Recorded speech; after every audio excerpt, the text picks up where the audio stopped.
Саламатсыздар урматтуу жамаат. Жогоруда айткан видеого кайра көчкөн бадам, жаңгактарды кантип суу карыш боюнча кичинекей көрсөтмө. Мен да бул көрсөтмөнү интернеттен көрдүм эле. Анын үчүн сиздер анда суу соручу материалдан эни 1-2 см, узундугу 20-30 см алат экенсиздер. Анан бул кадимки эле фольга. Ошол фольгага bunu çipirekli sulap alıp durup falga kadimkidey bunda uğrayısızlar. Uğrayıp hem kadimki ilgili serkeme pilik jasap koyup kesizler de.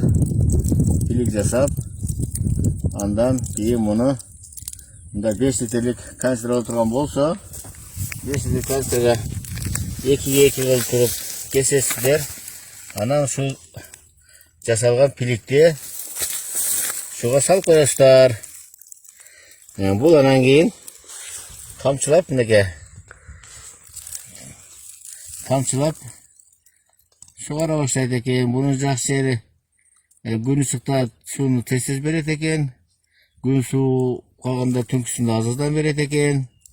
Буга өтө көп каражаттын деле кереги жок. Баклажка деген толтура.